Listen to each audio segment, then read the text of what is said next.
Contact with Chris Hedges. Welcome to On Contact. Today we'll discuss what many are calling the Great Black Depression with Professor Eddie Glaude. From housing to jobs to poverty levels, Black America struggling. So in so many ways, since 2008, our communities have been in ruins. On Contact, neoliberalism, patriotism. Truth is not socialism, obedience, counterweight, class war, corporate dictator, utopian ideology of neoliberalism, revolt en masse. On Contact with Chris Hedges.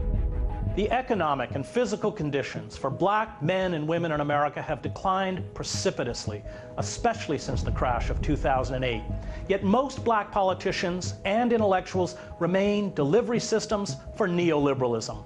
They blame the victims, those for whom jobs and opportunities do not exist, even as the corporate state orchestrates the largest transfer of wealth upwards in American history.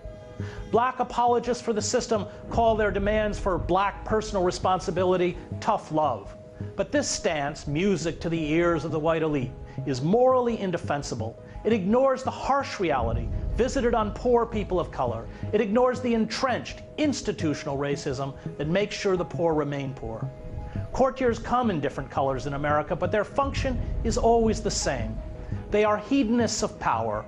And if the poor, especially poor people of color, expect to have a voice and agency, they will have to oust many of their own established leaders and embrace a new black radicalism. Anya Parampil examines the crisis that has engulfed African Americans in the United States. It's been dubbed the new Jim Crow, a separate but equal economic system which has left black Americans far behind their counterparts, despite perceived images of equal opportunity. According to Brandeis University, over the past 25 years, the wealth gap between black and white Americans has nearly tripled. And the numbers speak for themselves. In 2013, the median net worth of white households was $142,000. For black households, that number was $11,000, meaning black households were worth less than 10% of white ones. According to the U.S. Census Bureau's most recent data, 41.7% of black Americans own their homes.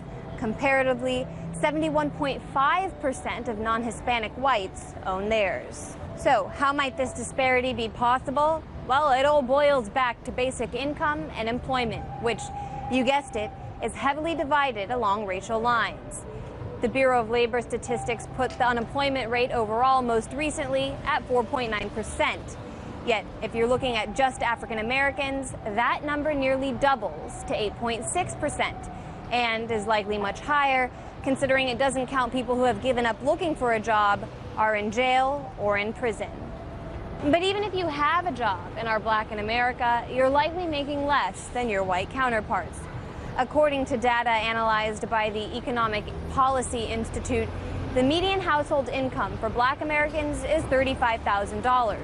For white families, it's $60,000. Perhaps considering these numbers, it's no surprise that a recent Pew report found only 8% of black Americans believe enough changes have been made in the United States to grant blacks equal rights. 42% remain hopeful those changes will one day be made.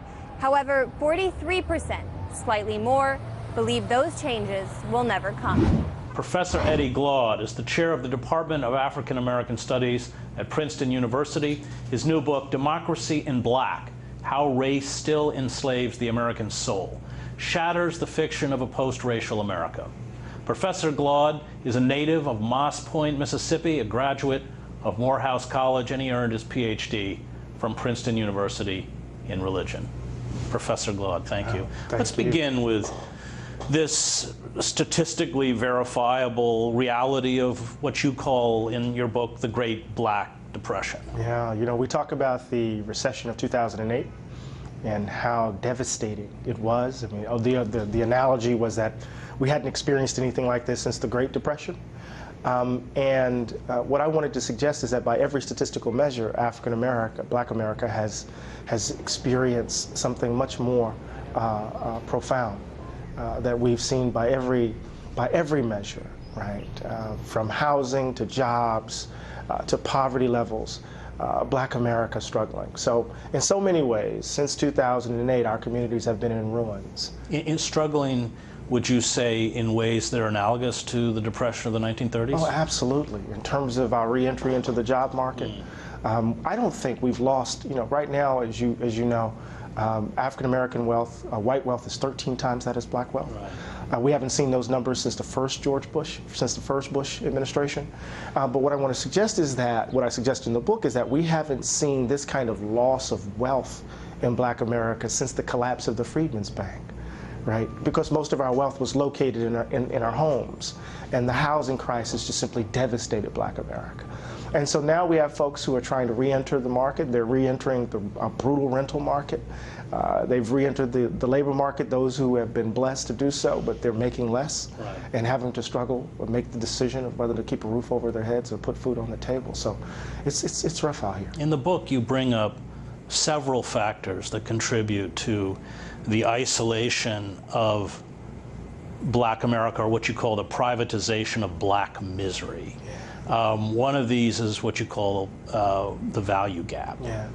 Yeah. So we talk about the achievement gap and the wealth gap and the empathy gap, and I want to suggest that underneath all of that is something much more fundamental, something much more basic, and it's the value gap. And the value gap is the fundamental belief that white people matter more than others. Now, you saw that with Newtown. Oh, so absolutely. when 26 kids killed at Newtown. Right. And how many kids are, what we had a couple of weeks ago in Chicago, 60 shootings or something. Right, and where's the outpouring? And in some ways, the outpouring is that you're responsible for the conditions of your own community. Of course we are, but part of what I try to lay out in the book is that the value gap fundamentally distorts democracy in this country. That as long as we hold the belief that white people matter more than others, no matter what the inputs are, the outputs will be the same. We will still have to grapple with persistent racial inequality. And so the way in which I look at it, even when we're giving voice in the context of the revolutionary era to the principles of liberty and freedom, we reconcile those principles with the institution of slavery. And as James Baldwin points out, this has effects not only for African Americans, but for the entire country as a whole, because when you have the belief that white people matter more, this is kind of unstated belief, and you use a phrase of Susan Sontag, you call it the aggressive cancer of modern human history, because it blinds white people, it numbs white people to the humanity not only of blacks but to others, and even to among themselves. Yeah, and it also gets us out of this kind of efficient way of containing the critique of the U.S., right? That we think of the U.S. as the shining city on the hill, as the Redeemer nation, when in fact what I'm suggesting is that the value gap distorts our characters, right? Because democracies require certain kinds of people to work. People who are committed to a robust idea of the public good. But if you're committed to the view that some people, because of the color of their skin, are valued less, or some people are valued more, then the kinds of people you turn out to be, the character, right? Your character is fundamentally disfigured. And this is why I turn to racial habits, right? Because let me stop there, because it also requires historical amnesia. Oh, absolutely. So instead of actually studying history, the nature of white supremacy is to create myth. Mm-hmm. And when you create myth, there is no actual dialogue between you and an oppressed community, because you're not speaking about a verifiable reality. Right. And in some ways, I use Toni Morrison's wonderful phrase from her novel Beloved about disremembering. Yeah. That there's a ritual kind of practice of disremembering our past. We're very good at that. Yeah, we're very good at it. And how we remember, actually, Chris, actually defines the limits of our conceptions of justice. So what we're willing to forget, right, actually reveals, right, certain kinds of moral limitations, right, certain ways in which we understand, or how we understand justice, right, is actually revealed in what we choose to forget. And so you're absolutely right in that regard. And there's a ritual. There's a kind of public ritual of cleansing America of its dirty past. Now we're going to get into racial habits, but let's begin with the black liberals who are complicit. Oh yeah. You point out. Yeah, I'm not easy. It's just not about white folks, right? I talk about how the black political class, right, has been complicit in the very ways in which this country has organized itself. You've seen them line up behind Hillary Clinton? Oh, in some ways, I would even contend that what we've seen in this election cycle is something very clear. That is, there's no substantive distinction between the Democratic establishment and the black political class. In some ways, they're one and the same. And so part of what I suggest is that you have this kind of, following the political scientist Adolph Reed, you have this kind of custodial model of leadership, where you have these black political leaders, engaged in brokering on behalf of black communities in these backward rooms, and in some ways advocating for crumbs while our communities continue to. And you point out, it requires them to speak in a language which caters to the poison of white supremacy. Right. I mean, until we address fundamentally the value gap in those habits, we're going to continue to dance the dance. We're going to continue to do what I call the racial jig. Which Obama does. Oh, in some significant way, yes. Right. The leaders of the major civil rights organizations, they do it. And part of it is all designed not to trigger white fears, right, to make folk comfortable with the status quo. And as long as we're comfortable with injustice, right, we're going to still find our communities suffering. Racial habits. Racial habits, right. Racial habits are key. Because, I tell the story in the book. My father, who was the second African-American hired at the post office in Pascagoula, Mississippi, the place where William Faulkner honeymooned, right? And he moved his precocious kids from one side of town to the other. You're right. Moved us across the tracks. Yeah. And as I'm playing with my Tonka truck with my new neighbor, the neighbor yells out, "Stop playing with that nigger." Right. And it's the first time I had been called that. And I ran in and told my dad, and you could see the past of Mississippi like kind of just consume him. Well, and this was also Martin Luther King's first confrontation with racial prejudice as a child. As a child, right. Where he reached a certain age, and the parents of his white friends said, "You can't play. You can't play with him." And but the thing is that when we think about, typically when we tell the story of American racism, it's that story, right? Some child, some parent or some family achieves the American dream. Their child is then wounded by being called an ugly word by some white adult, and then that child has to prove for the rest of her life that she's not that. Right. But that's too easy. We're gonna get into that after this break. Right. And when we come back, we'll hear more from Professor Eddie Glaude, author of Democracy in Black.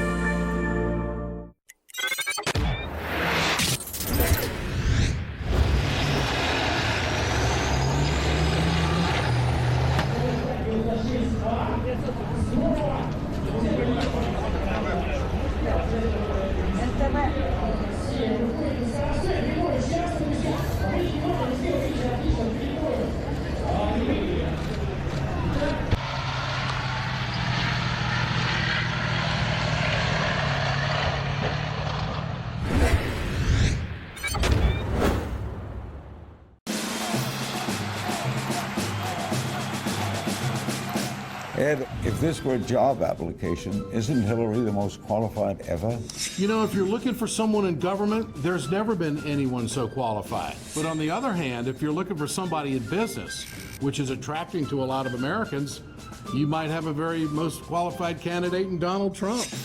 Why do you think he's gone so far? He caught a tiger by the tail, had opponents who fell quickly, and then he caught catchphrases for each of them. He taught you to fixate on them. And this guy's lying, this guy's cheating, and it worked. How can Hillary lose? She would be a prohibitive favorite, but favorites lose. Never say never. Follow the 2016 campaigns right here on RT America. And question more.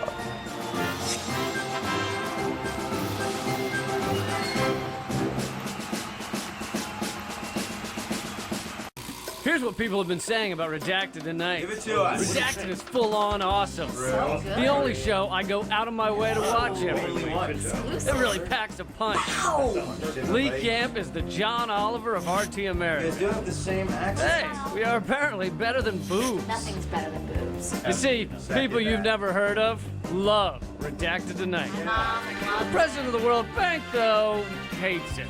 He doesn't really have any taste. Seriously, you send us an email. people have got to know whether or not their president's a crook. The American people deserve to know what answers. What difference at this point does it make? We must guard against the military-industrial complex. The Cold War is over. We shall never negotiate. An American airplane dropped one bomb on Hiroshima. To know war is to know that there is still madness, yet we do what we must. The only thing we have to fear is I am officially running. The future doesn't belong to the faint-hearted.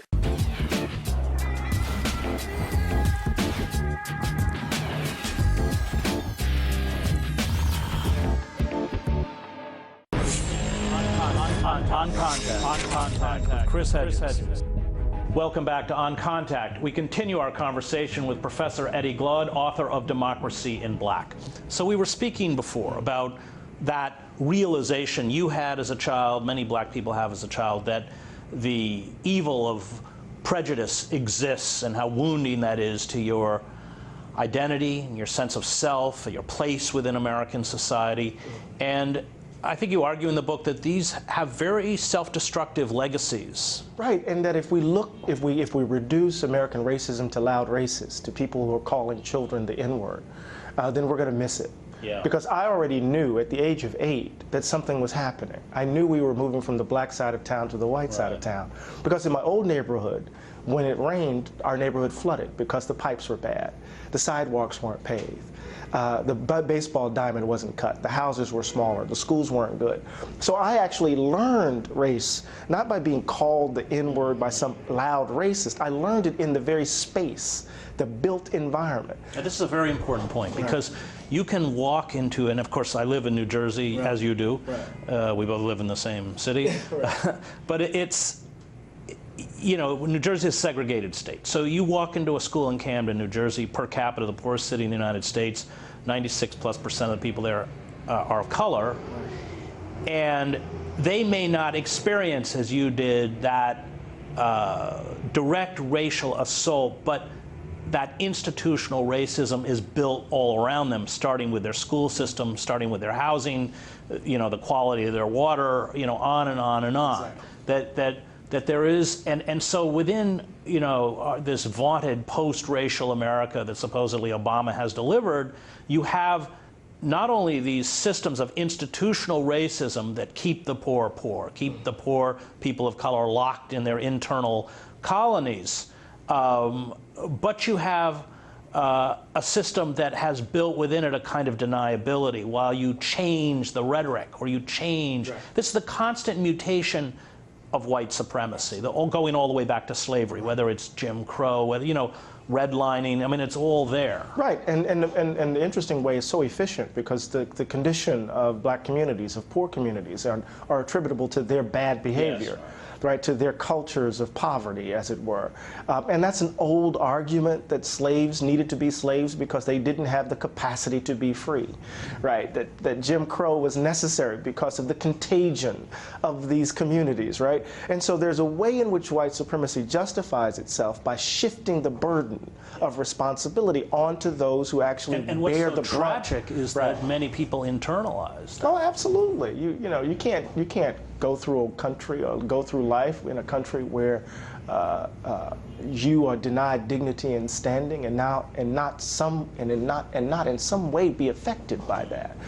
So, you know, by talking about racial habits as the lifeblood of the value gap, habits are key to character formation.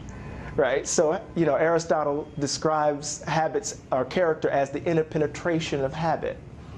And so when I'm talking about that democracy requires certain kinds of people, and that the value gap distorts who we take ourselves to be, and that distortion is evidenced in the habits that evidence our daily lives, not just simply in somebody being a loud racist or what we see at the Trump rally, but what we're doing in the Democratic Party, what we do as we just move about New York City, move about the country generally, that we're learning race, we're learning the value gap day in and day out, that it's going to require something much more dramatic, something much more drastic if we're going to change the course of the nation. And that's what Democracy in Black is all about. You talk about, in quite a bit in the book, about white fear.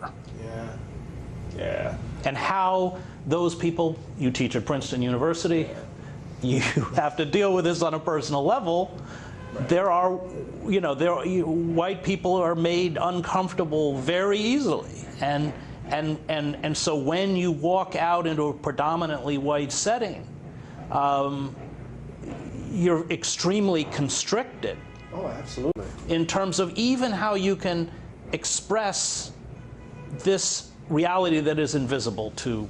Oh, absolutely. And, white fear has been a constitutive part of the founding of the country. You can go back to Jefferson's Notes of Virginia, right, where Jefferson is worrying out loud about what God will do, right? What will be the cost of holding slaves, right? And the interesting part about it is that he offers that famous formulation in the context of a discussion around the character development of young children in slavery, right? That they can't help but be, right, distorted and disfigured by the violence of slavery. Or you think about... Wasn't he talking about his own kids? Yeah, of course. Or you think about Abraham Lincoln in the second inaugural. I mean his own kids because he had a black Exactly. But you think about Abraham Lincoln in the second inaugural, right? Supposedly kind of the second founding of the country.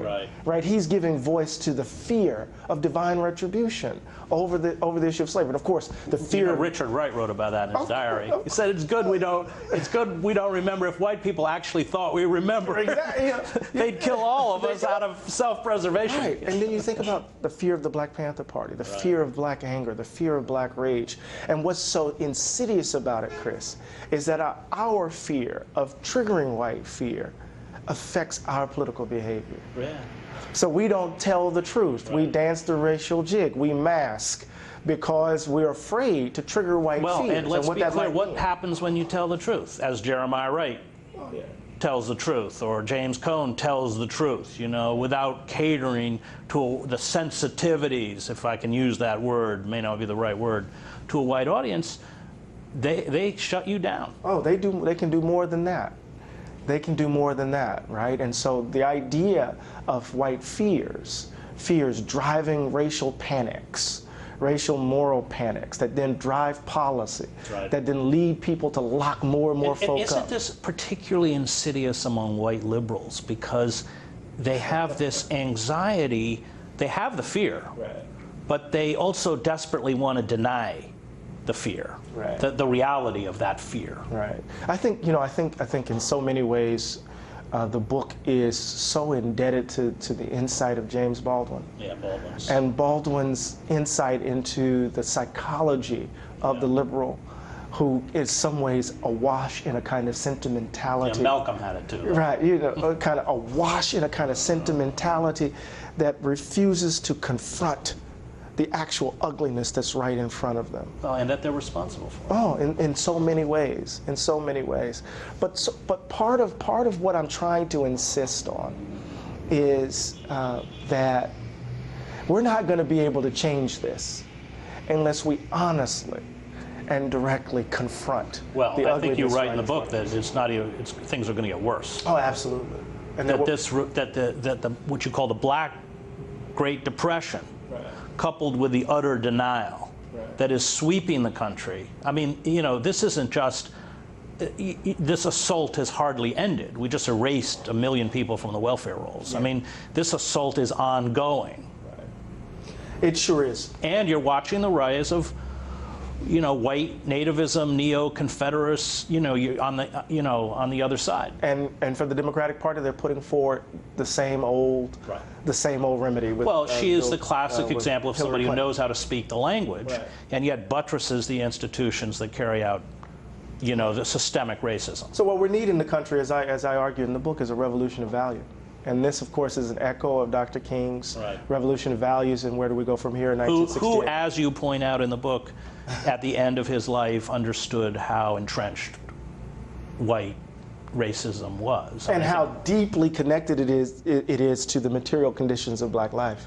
Right? So King has a critique of capital that is intimately connected to his critique of white supremacy. Right, so there's the three triplets of evil, right? The militarism, racism, and capitalism. Those three evils, right, animate the book at the end. And so what I call for in the book is a revolution of value, and that revolution of value means we have to change our view of government. We change our view of government by changing our demand of government. We have to change our view of black people. We change our view of black people by changing our view of white people. I have a controversial sentence in the book where I say, only white people can kill the idea of white people. We can only create the conditions for it to happen. And then lastly, we have to change what ultimately matters to us. Right? And this is what Occupy and what I think a more robust left offers to the country. You're talking about stepping outside the established two-party system, right, rebuilding the kind of movements. Black Lives Matter, I think you would argue, you write about Black Lives Matter, is a step in that direction, and maybe an very important step. Right. Not only Black Lives Matter. You know, I found myself in Ferguson looking at the interviewing, looking at what they were doing, but the pace of co-optation, the pace in which the market penetrates. It's startling. Talk just quickly about. I mean, basically, what they do is they go in and hand out money. Oh, money's circulating to essentially absorb these groups into the power system and affect the messaging. That's how we got the NAACP. You know, and then you look at, but then there's Black Lives Matter on that end, and then I look at, the Forward Together movement in North Carolina with Reverend Barber, a major, extraordinary coalition in Ground Zero in North Carolina. So we have examples of grassroots organizing that I think we've seen since, the GTO gathering in Seattle, right? We know that energy, which was derailed with Obama's election in 2008, that energy has evidenced itself this election cycle in Bernie Sanders, but it's not reducible to him. Right. And so we're going to see, I think, over the next few years, right, a substantive and significant challenge to the status quo. And you're really kind of almost calling for a new black revolution. Really. Absolutely.